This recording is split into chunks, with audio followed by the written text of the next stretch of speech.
myself Shashi, and today we will discuss about the intestinal obstruction. ठीक है, आज हम ये देखेंगे कि intestinal obstruction क्या होता है, ठीक है, कैसे होता है. तो intestinal obstruction पता है, obstruction का मीन्स क्या है, ब्लॉकेज होना, कोई रुकावट आना, ठीक है. तो intestine के अंदर है, अगर तो उसको क्या बोलेंगे, intestinal obstruction बोलेंगे, ठीक है. ये हम ब्रीफली पढ़ेंगे कि किस वजह से होती है, क्या कॉज है इसके, क्या रीजन होते हैं और कैसे कैसे से प्रिवेंट होता है, कैसे डायग्नोस्टिक टेस्ट होते हैं, क्या सर्जरी होती है. डायग्नोस जो ये इंटेस्टाइनल ऑब्स्ट्रक्शन है, ये क्या है, सीरियस प्रॉब्लम होती है, बहुत ज्यादा क्या है, सीरियस कंडीशन होती है. और इंटेस्टाइनल में कोई भी मतलब यहाँ पे ब्लॉकेज वगैरह आ जाए, ये कंप्लीटली हो सकती है ब्लॉकेज, और मतलब पार्शियली भी हो सकती है. तो हाफ ब्लॉकेज भी होता है और क्या है, कंप्लीटली भी ब्लॉक कर देगा पार्शियल पे. तो इसमें होता क्या है एक्चुअली कि इंटेस्टाइनल ऑब्स्ट्रक्शन में जो फूड वगैरह होते हैं, ब्लॉकिंग हो जाती है इंटेस्टाइन की. पहली बात तो ना ब्लॉक कर देता है. ऑब्स्ट्रक्शन क्या लिखो यहाँ पे, ब्लॉक, ठीक है, ब्लॉक करना. ऑब्स्ट्रक्शन मींस क्या है, ब्लॉक करना है किसको, इंटेस्टाइन को ब्लॉक करना. तो जो फूड होता है, ये स्टूल होता है ना, वो मतलब मूव नहीं कर पाते स्टमक के अंदर. फ्रीली क्या है, मूव नहीं कर पाते स्टमक के अंदर. ये स्टमक से मतलब पूरा डाइजेस्टिव ट्रैक्ट का जो होता है ना, स्टमक से स्मॉल इंटेस्टाइन आता है, वहां से लार्ज इंटेस्टाइन में जाता है. तो वहां पे क्या है, फ्रीली मूव नहीं कर पाते हैं. तो उसको क्या बोलते हैं, इंटेस्टाइनल ऑब्स्ट्रक्शन. जब फूड वगैरह क्या होता है, फ्रीली मूव नहीं कर पा रहे, जैसे स्मॉल यूजुअली होता क्या है, लाइक माउथ से इसोफेगस होते हैं स्टमक में, फिर क्या डुओडेनम पे स्मॉल इंटेस्टाइन हो गया, फिर लार्ज इंटेस्टाइन हो गया, है ना. यहाँ पे आता है फ्रीली मतलब मूव होते हैं, फिर स्टूल क्या पास आउट हो जाता है. लेकिन इसमें क्या है, फूड और जो स्टूल होते हैं फ्रीली पास नहीं हो पाते, कोई ऑब्स्ट्रक्ट होता है वहाँ पे, कहीं ब्लॉकेज होती है. लाइक इंटेस्टाइन है तो यहाँ पे भी पार्शियली हो जाएगा, हाफ ब्लॉकेज हो गई, कहीं ऑब्स्ट्रक्शन आके कोई स्टक हो गया फूड वगैरह, मैकेनिकल कोई ऑब्स्ट्रक्शन, कंप्लीटली क्या है, इसको ब्लॉक कर दिया इसने. ठीक है, तो क्या फूड इधर को मूव नहीं हो पाएंगे. ठीक है, पार्शियली होगा तो बहुत लाइट टाइप से फूड क्या है, फूड पार्टिकल्स जो है मूव होंगे इससे. तो ये क्या इंटेस्टाइनल ऑब्स्ट्रक्शन है. पर ये इंटेस्टाइनल ब्लॉकेज क्या कि कैसे कैसे होती है. ठीक है, तो सबसे पहले क्या मैंने बताया है कि इंट्रो. ठीक है, आपको क्लियर हो गया होगा इंटेस्टाइनल ऑब्स्ट्रक्शन क्या था. तो इंटेस्टाइन के अंदर ब्लॉकेज आ जाती है, कंप्लीटली और पार्शियली, दो तरीके से हो सकती है. ठीक है, जैसे क्या फूड क्या फ्रीली मूव नहीं कर पा रहा, अनेबल होता है टू मूव, तो उसको बोलते हैं इंटेस्टाइनल ऑब्स्ट्रक्शन. अब देखेंगे इंट्रो. इंट्रो में क्या बता रहे हैं, ठीक है, ये क्या है, इंटेस्टाइनल ऑब्स्ट्रक्शन. इसमें भी क्या है, मैकेनिकली हो सकता है, इंपेयरमेंट हो जाती है, completely arrest the passage of content through the intestine due to the pathological cause of blockage. मतलब इन्होंने ये बोला है कि मे बी मैकेनिकल ऑब्स्ट्रक्शन हो सकता है, और मतलब कोई इंपेयरमेंट हो सकती है, कोई कंप्लीटली क्या पासेज ऑफ कंटेंट वगैरह है वो इंटेस्टाइन की पैथोलॉजिकल कॉज करके ब्लॉकेज हो सकती है. मींस कोई ये पैथोलॉजिकल जैसे और भी डिजीज हो गई है, और भी प्रॉब्लम्स भी आ रही है, इंटेस्टाइन की एब्नॉर्मलिटी कुछ आ रही है, ठीक है, कोई और अनदर डिजीज करके हो रही है, तो पैथोलॉजिकल कॉज ऑफ ब्लॉकेज हो सकता है. बाउल देखने की क्या होगा, bowel that kids of vomiting. ठीक है, वॉमिटिंग वगैरह होगा, कॉन्स्टिपेशन हो सकता है. फिर ब्लॉकेज क्यों होती है, जिस वजह से कोई कॉन्स्टिपेशन काफी टाइम तक रहता है, जैसे मैंने बताया कि कॉन्स्टिपेशन की वजह से क्या है, ब्लॉकेज काफी टाइम तक क्या है, सीक्रेट जो गेस्ट्रिक होता है वो स्टक रहता है एक जगह पे, ये काफी टाइम तक, तो उसकी वजह से क्या ब्लॉकेज वहां पे हो सकता है. ठीक है, लैक ऑफ जो ब्लड है ना, फैटी से वो लैक ऑफ हो गया है, मतलब गैसेस अच्छे से नहीं हो रही है फॉर्म वगैरह, तो क्या है क्रैम्प्स वगैरह होगा, पेन वगैरह होगा. तो ये इस सब की वजह से क्या है, ऑब्स्ट्रक्शन में भी है पार्शियली और कंप्लीटली. ठीक है, टू टाइप्स के होते हैं, टाइप्स में आ जाएंगे. ठीक है, फर्स्ट क्या है, ये पार्शियल, और सेकंड क्या है, कंप्लीटली. ये क्या है, two types of intestinal obstruction होते हैं, इसको हम टाइप में काउंट कर सकते हैं. ठीक है,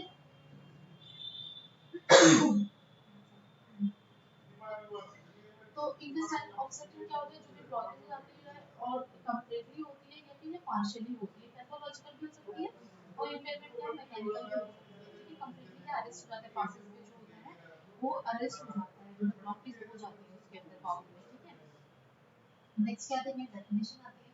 अब डेफिनेशन क्या होती है, जिन्होंने बताइए कि intestinal obstruction is an interpretation, interruption. ठीक है, क्या है, intestinal obstruction is an क्या है, interruption in the normal flow of intestinal content along the intestine tract. ठीक है, इसमें क्या है, intestine के बीच में कोई interruption आ सकता है, जैसे कोई अगर वहाँ पे ब्लॉकेज हो गया intestine में हमारा, उसमें completely intestine हो गया हमारा, यहाँ पे कोई ब्लॉकेज आ गया. ठीक है, तो उसकी वजह से क्या है, थोड़ा सा कंटेंट को जो पास करने में उसका जो नॉर्मल फ्लो है वो डिस्टर्ब हो सकता है, मतलब इंटरप्शन हो सकती है इसके अंदर, जो नॉर्मली जा रहे थे, पास हो गए थे, वो क्या है थोड़ा उस तरीके से नहीं हो पाएगा, पार्शियल कंप्लीटली है, तो यहीं पे सारे क्या है कोड कंटेंट हमारे स्टक हो जाएंगे, आगे नहीं जा पाएंगे, है ना। ब्लॉकेज मतलब जो नॉर्मल इंटरप्शन क्या होती है, इंटरसेप्ट ऑब्स्ट्रक्शन क्या होती है, जहाँ पे हमारे इंटरप्शन आ जाएगा, जहाँ पे normal flow of intestinal content और उनका intestinal tract may be intestinal tract में पूरा हो सकता है, स्मॉल इंटेस्टाइनल जितने लार्ज इंटेस्टाइनल में जो डिड्यूनम पार्ट है वो भी हो सकता है, तो पूरे ही ट्रैक में भी हो सकता है और एक पर्टिकुलर इंटेस्टाइन में लाइक लार्ज इंटेस्टाइन में ही ऑब्स्ट्रक्शन है, ठीक है। तो इंटेस्टाइनल ऑब्स्ट्रक्शन क्या होता है, इंटरप्शन ऑफ नॉर्मल फ्लो, ठीक है, interruption of normal flow of intestine करते हैं, ये क्या है हमारा जो मेन है कि इंटेस्टाइन क्या, इंटेस्टाइनल ऑब्स्ट्रक्शन क्या होती है, जो इंटरप्शन होता है नॉर्मल फ्लो ऑफ इंटेस्टाइन में करते हैं, ठीक है, जो इंटेस्टाइनल नॉर्मल फ्लो है उसमें क्या है हमारा इंटरप्शन आ जाता है, उसको क्या बोलते हैं हम, इंटेस्टाइनल ऑब्स्ट्रक्शन, ठीक है। अब ये टाइप्स आ गए, ठीक है, क्या क्या टाइप्स के होते हैं ऑब्स्ट्रक्शन, कितने टाइप्स के होते हैं, फर्स्ट मैंने क्या बता दिया, मैकेनिकल हो गया, ठीक है, मैकेनिकल में क्या है, मैकेनिकल का फिजिकल शॉक हो गया, ठीक है, पासेज ऑफ इंटेस्टाइन हो गया, कंटेंट विदाउट डिस्टर्बिंग क्या है blood supply of bowel, for example क्या एक्सटेंसिव किया हुआ है, हर्निया हो गया, इंटरसेप्शन हो गया, हर्निया जैसे हो गई, इसमें क्या होता है मैकेनिकल ऑब्स्ट्रक्शन, मतलब बॉडी के अंदर कुछ भी प्रॉब्लम होती है, जैसे हर्निया होती है, हर्निया में क्या होती है बल्जिंग होने लग जाती है, हमने आगे भी डिस्कस करा हुआ है, इसमें क्या एक्सेलरेट हर्निया वगैरह हो गया, जो इंटेस्टाइन का पार्ट है वो वीकेंड वॉल होने की वजह से दूसरे ऑर्गन में पर्ट्यूड होने लग जाता है, पर्टिज्म होने लगता है, उसकी वजह से भी थोड़ा क्या है हमारी ऑब्स्ट्रक्शन मतलब आ सकती है, लाइक जैसे कोई इंटेस्टाइन है ये नॉर्मली हमारी अभी कहीं पे पर्ट्यूड हो रही है, एब्डोमिनल कैविटी के अंदर पर्ट्यूड हो रही है, जो नॉर्मल इंटेस्टाइन का जो नॉर्मल फ्लो होगा ना, तो वो क्या होगा इसकी वजह से यहाँ पे कंटेंट जाएगा, फिर यहाँ पे आएगा, तो इसमें क्या है यहाँ पे थोड़ा ऑब्स्ट्रक्शन आएगी, नॉर्मल फ्लो होता है कंटेंट का वो नॉर्मल फ्लो नहीं रह जाएगा।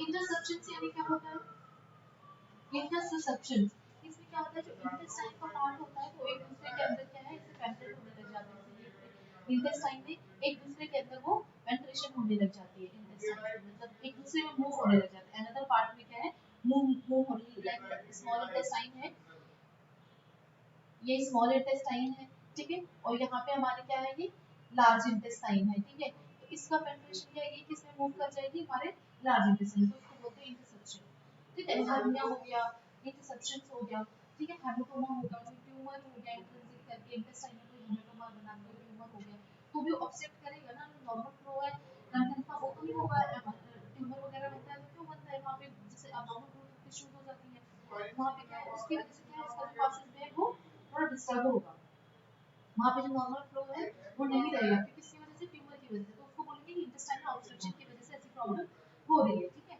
इंट्राल्यूमिनल क्या है, foreign body of faecal and value infection, उन्होंने क्या बोला कोई इंट्राल्यूमिनल में क्या होता है फॉरेन बॉडी वगैरह फीकल उसका इंफेक्शन हो गया, उसकी वजह से भी हो सकता है, ठीक है। नेक्स्ट क्या था हमारा टाइप्स, फर्स्ट था हमारा मैकेनिकल, मैकेनिकल के हमारे जो प्रॉब्लम थी ये हर्निया और इंटरसेप्शन वगैरह हो गया, तो ब्लड सप्लाई जो है फिजिकल ब्लॉकेज हो गई है जो इंटेस्टाइन में है ना, कोई ब्लड सप्लाई वगैरह डिस्टर्ब हो गई है ना, तो उसकी वजह से भी हो जाता है। नेक्स्ट क्या आता है हमारा पैरालाइटिक इलियस, है ना, पैरालाइटिक इलियस क्या होगा, देयर इज क्या है नो फिजिकल ब्लॉक, ब्लॉक इसमें क्या है अगर कोई फिजिकल ब्लॉक नहीं होता है, नो डिस्टर्ब करता है ब्लड सप्लाई को, एंड इट डिसअपीयर स्पॉन्टेनियस कितना आफ्टर 1 to 3 डेज, ठीक है, जो पैरालाइटिक क्या होती है मूवमेंट होती है, ठीक है, ये मूवमेंट होती है, इसमें क्या होता है ये फिजिकली कोई वैसे फिजिकल शॉक करके नहीं होता है, इसमें कोई ब्लड सप्लाई नहीं डिस्टर्ब होती है, और कुछ टाइम पे लाइक कॉन्स्टिपेशन होता है ना, कुछ एक किसी को एक दो दिन के लिए हुआ फिर उसके बाद रेगुलर ठीक हो जाता है, तो इसे पैरालाइटिक क्या होता है मूवमेंट, मूवमेंट कैसे करने की कब इसमें हो गई लाइक कैसा तुमने फूड लिया है, कैसी डाइट ली है, उससे भी डिपेंड करता है, ठीक है, तो डिसअपीयर हो जाता है कब, मतलब थोड़ा टाइम में तो पैरालाइटिक करके जो होगा ना ऑब्स्ट्रक्शन, मतलब मूवमेंट करके कोई अगर ऑब्स्ट्रक्शन आई है तो थोड़ा टाइम बाद डिसअपीयर हो जाएगा, स्पॉन्टेनियस अपने आप ही मतलब वो डिसअपीयर हो जाएगा वहां से मूवमेंट करके, जब हम फाइबर स्ट्रेंथ लेंगे थोड़ा सा मूवमेंट करेंगे एक्सरसाइज करेंगे तो हमारा क्या पैरालाइटिक जो मूवमेंट है वो हमारे अच्छी हो जाएगी, तो उसकी वजह से भी वो ठीक हो जाएगा, तो इसमें कोई ब्लड सप्लाई वगैरह डिस्टर्ब नहीं होती है। नेक्स्ट हमारा आता है स्ट्रैंगुलेशन, स्ट्रैंगुलेशन क्या होती है सभी को पता है, ठीक है, ये हमने पढ़ा था हर्निया वाले टॉपिक में, आपको याद होगा ना स्ट्रैंगुलेटेड हर्निया पढ़ा था, तो स्ट्रैंगुलेशन होता है, इसमें क्या है बहुत अकरेंस होती है, फिजिकल ब्लॉक होता है as well as blood supply get disturb, हो जाती है हमारी इंटेस्टाइन, है ना। इंटेस्टाइन क्या है हमारी, ये ट्विस्ट हो गई, ठीक है। ट्विस्ट हो जाना मतलब क्या है, अगर कोई चीज ट्विस्ट हो गई तो यहाँ पे ब्लड सप्लाई क्या हमारी रुक जाएगी। तो स्ट्रैंगुलेशन जो ऑब्स्ट्रक्शन आती है, इंटेस्टाइन कहीं भी ट्विस्ट हो गया, स्ट्रैंगुलेशन हो गया, तो उसकी वजह से क्या है, ब्लड सप्लाई तो डिस्टर्ब होगी। ये खतरा होता है दोनों तरीके से, फिजिकल ब्लॉकेज भी करता है, एज वेल क्या ब्लड सप्लाई भी डिस्टर्ब होती है, ठीक है। और ये कॉज कैसे होता है, ये कॉज क्या है, बाय प्रोलॉन्ग मैकेनिकल ऑब्स्ट्रक्शन। जो मैकेनिकल में हमने हर्निया पढ़ा था, इंटरसेप्शन पढ़ा था, वो अगर बहुत टाइम तक का वो चीज कैरी कर रहा है पेशेंट ना, तो उसमें ये चाहे स्ट्रैंगुलेशन जो ऑब्स्ट्रक्शन की वो हो सकती है पेशेंट के अंदर, ठीक है। ये कॉज जो स्ट्रैंगुलेशन ऑब्स्ट्रक्शन है वो किसकी वजह से कॉज होती है, ओनली मैकेनिकल ऑब्स्ट्रक्शन की वजह से, ठीक है। कॉज बाय प्रोलॉन्ग, है ना, ये भी याद रखना है कि प्रोलॉन्ग मैकेनिकल ऑब्स्ट्रक्शन की वजह से क्या है, स्ट्रैंगुलेशन इंटरस्टेलर ऑब्स्ट्रक्शन कॉज है। नेक्स्ट क्या है आपके कॉजेस, कॉजेस में क्या है, इन्फ्लेमेशन। अब कॉज क्या क्या है, जैसे अब इंटेस्टाइन ऑब्स्ट्रक्शन की क्या क्या कॉजेस होते हैं, ठीक है। कॉजेस में क्या क्या है, देखिए इन्फ्लेमेशन, अगर बहुत टाइम तक है तो इन्फ्लेमेशन ह्यूमन कॉन्सेप्ट जो भी ह्यूमन होते हैं इंटेस्टाइन की जो ह्यूमन होती है ना, तो लाइक यहाँ पे कोई बहुत टाइम तक है इन्फ्लेमेशन इन्फेक्शन रहती है, तो उसकी वजह से भी क्या है वो ऑब्स्ट्रक्शन आ जाएगा, लाइक यहीं से फूड पार्टिकल्स जा रहे हैं ना, उसके ह्यूमन पे भी क्या है, ह्यूमन पे ही उनका इन्फ्लेमेशन इन्फेक्शन हो गया है, तो वहाँ उसकी वजह से भी क्या है फूड कंटेंट जो है नॉर्मली नॉर्मल फ्लो की तरह वो मूवमेंट नहीं होगी, तो वो भी काम करेगा कि इंटेस्टाइनल अगर इन्फ्लेमेशन है ह्यूमन की, तो उसकी वजह से भी क्या है इंटेस्टाइनल ऑब्स्ट्रक्शन कॉज होगी ड्यू टू इन्फ्लेमेशन, ठीक है, ऑफ ह्यूमन। एक हो गया हर्निया, हर्निया की वजह से जो हर्निया में क्या होता है, इसमें एब्डोमिनल जो वीकेंड एब्डोमिनल वॉल होता है उसमें ऑर्गन जो है कंट्रोल होने लगता है दूसरे ऑर्गन में, तो उसकी वजह से भी क्या है हमारा जो डाइजेशन है, जो मूवमेंट पैरालाइटिक मूवमेंट है फूड कंटेंट की, वो भी अफेक्ट हो रही है, ठीक है। तो उसको भी बोल सकते हैं हर्निया, को भी बोल सकते हैं कि ऑब्स्ट्रक्शन है, जिसकी वजह से क्या हमारा जो फूड कंटेंट है वो अच्छे से मूव नहीं हो रहे, तो हर्निया भी क्या है, हर्निया को भी बढ़ते हैं इंटेस्टाइनल ऑब्स्ट्रक्शन के अंदर, ठीक है। हर्निया की वजह से भी क्या है हमारी इंटेस्टाइन जो है वो ब्लॉक होती है, उसमें भी ऑब्स्ट्रक्शन आते हैं। नेक्स्ट है हमारा ट्यूमर आ गया, ट्यूमर को पहले डिस्कस करा था ना, ये ट्यूमर की वजह से कांस्टेंट हो जाएगा, जो ह्यूमन होगा, लाइक ये ह्यूमन हो गया, यहाँ पे ग्रोथ हो जाएगी, ओवर टिश्यूज हो जाएगा, तो ये कांस्टेंट हो जाएंगे, है ना। इनका रास्ता क्या पास इसमें छोटा हो जाएगा, कम हो जाएगा, तो कंटेंट क्या है वहां से इसमें इतना फ्लो से नहीं हो पाएंगे पास, तो इस वजह से क्या है ह्यूमन कांस्टेंट की वजह से भी ट्यूमर है, ह्यूमन कांस्टेंट होगा, और यहाँ पे क्या है ब्लड जो फूड कंटेंट होंगे वो अच्छे से पास नहीं हो पाएंगे, ठीक है, may be completely may be partially होगा, ठीक है। तो ये भी हो गया हमारा एक पॉइंट।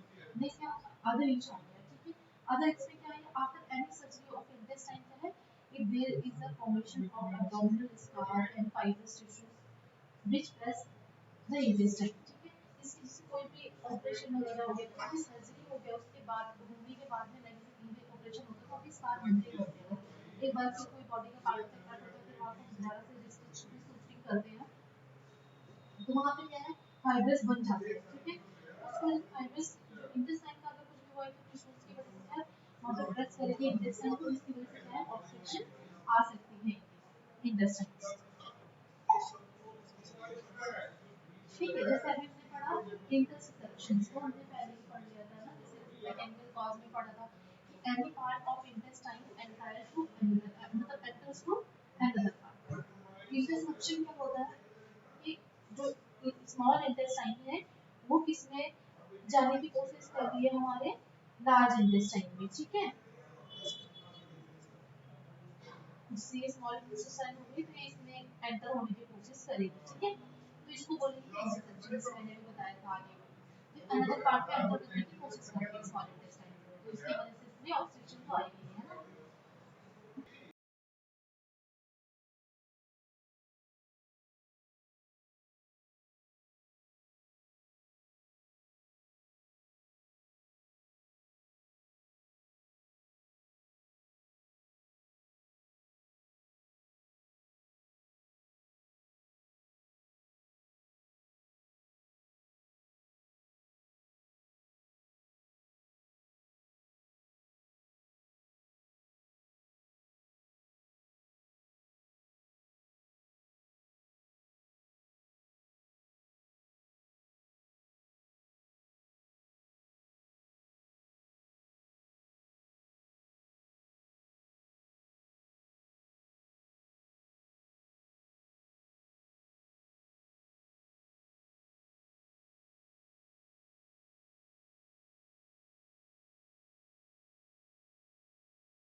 है। तो नेक्स्ट क्या है वॉल्वुलस। वॉल्वुलस क्या होता है, इसमें भी मतलब जैसे इंटरसेक्शन में पार्ट जो पार्ट था वो अलग मतलब हो रहा था, पेनिट्रेशन कर रहा था अंदर पार्ट में। तो वॉल्वुलस में क्या होगा, when a part of intestine move back 180 degree पे मूव करता है itself अपने आप ही। जैसे इंटेस्टाइन है ना, ये बहुत गंदे तरीके से मतलब ट्विस्ट हो जाती है, मतलब बहुत सारा पोर्शन लेके ये ट्विस्ट होता है। आप अगर इमेज देखना होगा तो देख लेना, मतलब इसमें भी ट्विस्टिंग ही होती है। स्ट्रैंगुलेशन में मतलब एक बार ऐसे ही ट्विस्ट होती है, स्ट्रैंगुलेशन जो होता है ना उसमें जो होते हैं एक बार ऐसे ट्विस्ट हो गई उसके बाद वो ठीक हो गई। लेकिन इसमें क्या है, बहुत सारा पोर्शन होता है इंटेस्टाइन का, पूरा ही स्टमक के साथ में लेके ट्विस्ट कर जाता है, बहुत काफी पोर्शन इसमें इन्वॉल्व हो जाता है।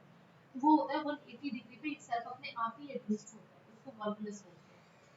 ठीक है। न्यूरोलॉजिकल न्यूरोलॉजिकल फैक्टर पे कोई पैरालिसिस वगैरह हो गया, जहाँ पे पैरालिसिस होगा तो मूवमेंट क्या है, पैरालिटिक मूवमेंट क्या है कम हो जाएगी, डिक्रीज हो जाएगी। तो जो गैस्ट्रिक कंटेंट होंगे वो भी क्या है, जो फ्लो होगा उनका भी डिक्रीज हो जाएगा। तो ये भी एक कॉज है इंटेस्टाइनल ऑब्स्ट्रक्शन का। ठीक है। नेक्स्ट क्या है वेस्कुलर फैक्टर हो गया। वेस्कुलर फैक्टर क्या होंगे, इसमें डिस्टर्ब हो जाएगी जब ब्लड वेसल्स जो है उनको की ब्लड सप्लाई डिक्रीज हो गई है, वो अच्छे से फंक्शन नहीं है due to the disturb of blood supply, है ना। वहाँ पे ब्लड सप्लाई में ट्विस्टिंग हो गई है, या फिर कोई इन्फ्लेमेशन इन्फेक्शन है, या कोई वहाँ पे ब्लॉकेज आ रही है ना। तो उसकी वजह से क्या है, वहाँ पे ब्लड सप्लाई डिक्रीज होने की वजह से वो इंटेस्टाइनल ऑब्स्ट्रक्शन कॉज होगा। तो उसको क्या बोलेंगे, वेस्कुलर फैक्टर करके हो रहा है। ये सारे क्या कॉजेज थे। नेक्स्ट है हमारा अदर। अदर फैक्टर में क्या क्या आएगा, लाइक जैसे सबसे पहले मैंने बताया कि मैलिग्नेंसी, ट्यूमर, हेमाटोमा हो सकता है, कहीं भी हेमाटोमा बन गया, ब्लड के कलेक्शन हो गया ना इंटेस्टाइन के अंदर। कोई भी हेमाटोमा कब बनता है, जब कोई इंजरी हुई है, इंजरी होके अंदर ही वो इंटेस्टाइन इंजर्ड होके वो उन्हें हेमाटोमा बना दिया, वहाँ स्वेलिंग हो गई, ब्लड कलेक्शन हो गया। ठीक है। तो हेमाटोमा हो गया। पेरिटोनाइटिस हो गया। पेरिटोनाइटिस क्या होगा, जब पेरिटोनियल कैविटी में इन्फ्लेमेशन इन्फेक्शन हो जाता है। ठीक है। नेक्स्ट क्या आता है कार्सिनोमा होता है। ये क्या है, अदर फैक्टर में इन्होंने रखा है कि इन सब की वजह से ये क्या है, इंटेस्टाइनल ऑब्स्ट्रक्शन हो सकती है। ठीक है।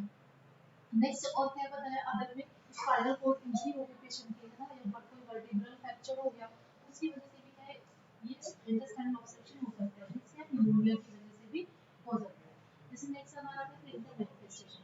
अब अगर किसी को इंटेस्टाइनल ऑब्स्ट्रक्शन है तो उसमें क्या क्या सिम्टम देखने को मिलेगा, क्या क्या साइन हमें देखने को मिलेगा।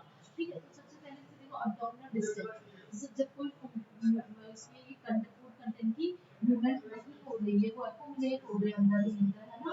कॉन्स्टिपेशन होता है तो एब्डोमिनल डिस्टेंस दिखता है ना, थोड़ा सा फूला हुआ सा, तो वो काफी दिखेगा उनको। ठीक है। टेंडरनेस है, जैसे उनको टच करेंगे तो पेन सा फील होगा, है ना। तो एब्डोमिनल डिस्टेंस दिखेगा, टेंडरनेस दिखेगा। ठीक है। डिहाइड्रेशन दिखेगी पेशेंट के अंदर, एब्डोमिनल क्रैम्प आएंगे, उसको कॉलिक पेन होगा, उसको पेट में स्टमक में जो है वो पेन कहाँ पे होगा, स्प्रेड होगा सराउंडिंग द अम्बिलिकल कोड, है ना। जो भी उनको पेन होगा तो अम्बिलिकल कोड के सराउंडेड उनको पेन होगा पेशेंट को। इलेक्ट्रोलाइट इम्बैलेंस होगा क्योंकि वो अच्छे से इंटेक नहीं कर पाएगा, तो पेट हमेशा स्टमक फुलनेस उसको लगेगी, उसकी वजह से इंटेक भी नहीं करेगा, तो डिहाइड्रेशन भी होगी, इलेक्ट्रोलाइट इम्बैलेंस भी होगा। और क्या है, stool and vomiting become bleeding, है ना। उसकी अगर कोई इन्फ्लेमेशन है या हेमाटोमा हुआ है तो इसकी वजह से स्टूल होगा ना, वो क्या है ब्लडी रहेगा, वॉमिटिंग में भी क्या है ब्लड आएगा। ठीक है। वॉमिटिंग लाइक जब स्टूल इंटेस्टाइन में अगर ऑब्स्ट्रक्शन है, फूड कंटेंट नीचे नहीं जा रहा है, तो क्या होगा बैक फ्लो हो जाएगा ऊपर से नीचे, उसको रास्ता नहीं मिलेगा, तो ऊपर से क्या है वॉमिट होके कंटेंट बाहर निकलेगा। ठीक है। नेक्स्ट क्या है, टेम्परेचर नॉर्मल बट भी pulse at rate Heights. Pulse rate क्या है, ब्लड सप्लाई नॉर्मल टेम्परेचर अगर होगा तो नॉर्मल दिखेगा, बट इसमें क्या है पल्स रेट हाई दिखेगी पेशेंट की। ठीक है। नेक्स्ट आती है हमारी डायग्नोस्टिक इवैल्यूएशन का। डायग्नोस्टिक टेस्ट इवैल्यूएशन में क्या है, प्रेजेंस ऑफ पॉजिटिव मैनिफेस्टेशन देखेंगे। पॉजिटिव मैनिफेस्टेशन क्या क्या होगा, वही जो अम्बिलिकल रीजन के साइड क्या है पेन दिखेगा, ब्लड मूवमेंट होगी, ठीक है। कॉन्स्टिपेशन बताएगा, एब्डोमिनल क्या है टेंडरनेस दिखेगी उसको। ये सारे क्या है पॉजिटिव साइन है इसके। यहाँ अगर हम जैसे कोई किसी कॉन्स्टिपेशन होता है, अगर हम पालपेट करेंगे उसका अब्डोमेन तो क्या थोड़ा सा टाइट दिखेगा, टेंडरनेस दिखेगी उसको, जब तक ज्यादा प्रेस करेंगे तो उनको पेन भी फील होगा। ठीक है। तो वो सब देखेंगे पॉजिटिव से, अम्बिलिकल रीजन के सामने ही पेन फील होगा। तो ये सारे क्या पॉजिटिव साइन है कि ये मतलब इंटेस्टाइनल ऑब्स्ट्रक्शन प्रेजेंट है। नेक्स्ट क्या है, इन्फ्लेमेशन अगर अंदर होगी, कोई इन्फ्लेमेशन करके इंटेस्टाइनल ऑब्स्ट्रक्शन है तो डब्ल्यूबीसी इंक्रीज होगी। तो यहाँ पे हम सीबीसी भी कराएंगे पेशेंट में। ठीक है। एक्सरे भी कराएंगे, बेरिंग भी एनएमआर भी कराएंगे। नेक्स्ट क्या है, इसकी कॉम्प्लिकेशंस आते हैं। कॉम्प्लिकेशन में क्या क्या है, जैसे कॉम्प्लिकेशन क्या होगी, डिहाइड्रेशन तो होगी, डिहाइड्रेशन क्या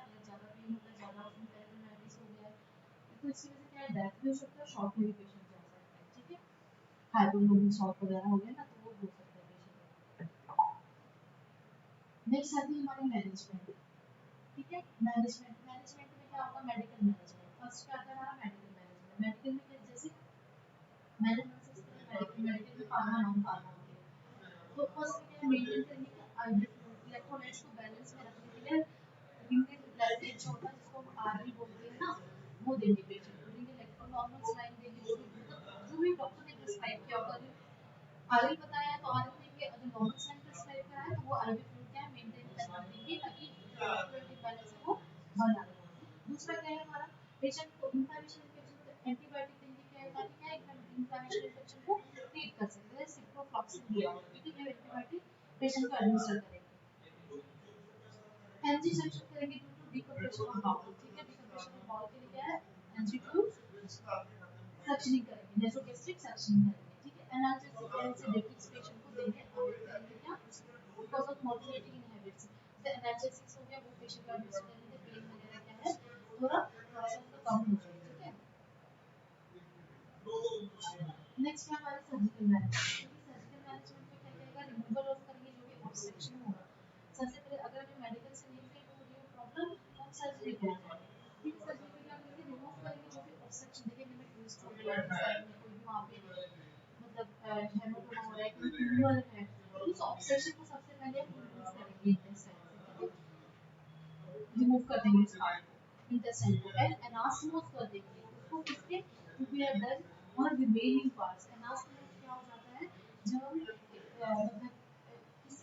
जिसकी इंटेस्टाइन है और यहाँ का पोर्शन क्या इन्फेक्टेड है, ठीक है, फिर इंटेस्टाइन इस चीज को रिमूव करके यहाँ से इन्फेक्टेड पार्ट को इसको और इसको एक साथ जोड़ देंगे, ठीक है, तो इसको क्या बोलेंगे एनास्टोमोस बोलेंगे, ठीक है, इसको रिमूव करने के बाद यहाँ का बीच का पोर्शन और इनको एक साथ जोड़ेंगे, ये एनास्टोमोस बोलेंगे, ठीक है।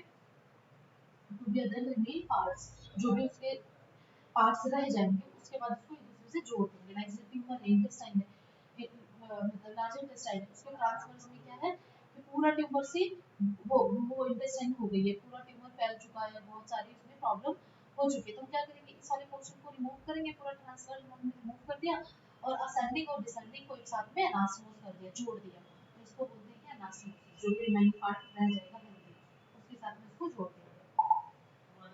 नेक्स्ट है आपका इलियोस्टोमी, इलियोस्टोमी और जो कोलोस्टोमी है ये क्या करेंगे, have to be done if necessary, मतलब अगर इनमें क्या ओपनिंग होती है लेकिन अगर कोई डिस्टेंस रिमूव करेंगे परमानेंट होता है और टेम्परेरी भी होती है, दोनों ही परमानेंट और टेम्परेरी होती है, सर्जिकल इंसिजन है तो inner part of small intestine में ओपनिंग करके कनेक्ट किया जाएगा, इसमें क्या है कॉलम में क्या है ओपनिंग करके बैग वगैरह अटैच कर देते हैं, अगर कोई सर्जरी वगैरह करिए तो इसमें क्या है कलेक्शन वगैरह है वेस्ट वगैरह वो कलेक्ट होता है, ठीक है, तो स्टोमी यानी ओपनिंग कर देंगे, अगर नेसेसरी लगे ही जरूरत तो करेंगे, ठीक है। नेक्स्ट आती है हमारी कोलोस्टोमिया, कोलोस्टोमिया क्या होती है, ओपनिंग ऑफ इंटेस्टाइन होती है, कॉलन होता है जिसमें क्या है इसमें कोलोस्टोम बता देते हैं कॉलन की ही ओपनिंग होती है, ओपनिंग यानी ओपनिंग ही होती है ना, कॉलन कॉलन मींस कॉलन है, ठीक है, कोलोस्टोमिया, तो इसमें क्या करेंगे ओपनिंग कर देंगे किसकी कॉलन की कर देंगे थ्रू देखिए abdominal wall bye surgical operation, ठीक है, इसको कोलोस्टोमी करनी होगी तो ऊपर से क्या है सर्जिकल जो स्टमक हो गया पेशेंट का ना तो उसके इंटेस्टाइन में क्या है सर्जिकली उसको रिमूव करा तो यहाँ पे टोमी ओपनिंग करके यहाँ से गैस्ट्रिक कंटेंट जो है पास होगा, ठीक है, यहाँ पे बैग अटैच हो जाएगा जिसको बोलते हैं स्टोमक, और जो गैस यहाँ पे अगर ऑपरेशन हुआ है तो इधर की तरफ क्या है गैस्ट्रिक कंटेंट वो मतलब जो भी बेस मटेरियल होगा वो इधर साइड में ही आएगी क्योंकि इधर ऑपरेशन हुआ इधर हीलिंग होगी, तो यहाँ से बेस मटेरियल आके यहीं पे क्या है एग्जिट हो जाएगा जो स्टोमक बैग लगाएगा जो स्टोमक ओपनिंग करेगा, ठीक है, इसको हीलिंग के लिए स्टोमी जब करते हैं कोलोस्टोमी जब कोई ऑपरेशन वगैरह होता है हीलिंग वगैरह करानी होती है तब, ठीक है, तो नेक्स्ट हम कर देते हैं समराइजेशन कर देते हैं,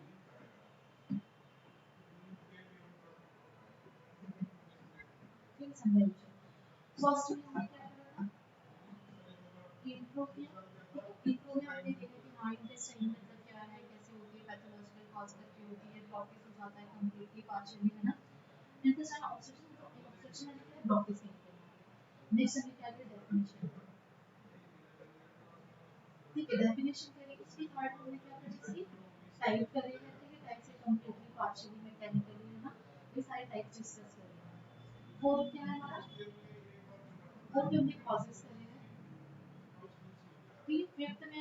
कॉलेज में मैं क्या क्या हमारे कॉर्स में जो बन गया था ना, जो मैकेनिकल कॉर्स था, इंटरसेप्शन था, ट्विस्टिंग थी, स्ट्रैंगुलेशन था, ये सारी चीजें हमने क्या डिस्कस करी। फिर हमें क्या था हमारी क्लिनिकल मैनिफेस्टेशन, है ना। ठीक है, क्लिनिकल मैनिफेस्टेशन हमने डिस्कस कर लिया, क्या क्या साइन एंड सिम्टम हो गया, abdominal पेन हो गया, माइग्रेन पेन हो गया, वॉमिटिंग हो जाएगी, ब्लडी वॉमिटिंग, ब्लडी स्टूल आएगा, ये सारे क्या था हमने क्लिनिकल मैनिफेस्टेशन पे डिस्कस कर रहे हैं।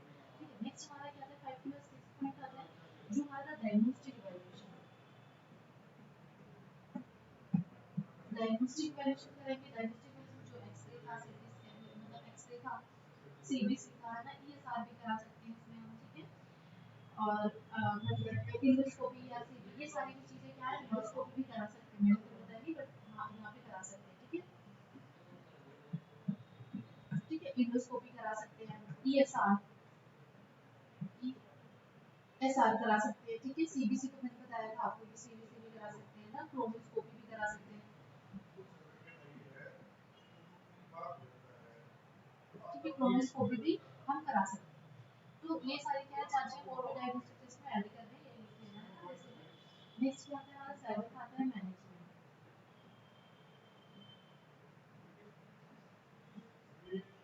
मैनेजमेंट में क्या है, मेडिकल और सर्जिकल। मेडिकल में क्या दे रहे थे, एनाल्जेसिक दे रहे थे, पेन किलर दे रहे थे, उसके बाद में हमने एंटीबायोटिक दे रहे थे इसको ट्रीट करने के लिए, ठीक है, इन्फ्लेमेशन इन्फेक्शन को रिड्यूस करने के लिए।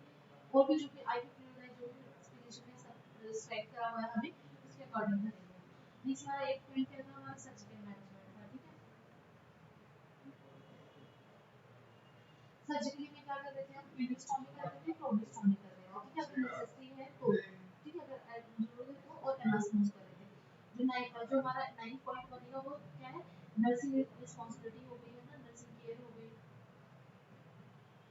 वो करते थे। नर्सिंग केयर क्या, पेशेंट का कोई ऑर्डर फॉलो कर रहे हैं, पेशेंट को जो मतलब जो फिजिशियंस के ऑर्डर है वो फॉलो करेंगे। ठीक है, जो प्रिस्क्रिप्शन है वो फॉलो करनी है, पेशेंट को एजुकेट करना है, एपिफ्लूइड देना है, फिर उसकी डाइट इनपुट आउटपुट मेंटेन करना है। ठीक है, ये सारी चीजें क्या है हमारी इसमें आ जाएगी, नर्सिंग रिस्पांसिबिलिटी में आ जाएगी। जो आज का टॉपिक था ये अभी तक कवर हो गया है, ये इंटेस्टाइनल ऑब्स्ट्रक्शन। ठीक है, नेक्स्ट टॉपिक हम नेक्स्ट क्लास में डिस्कस करेंगे।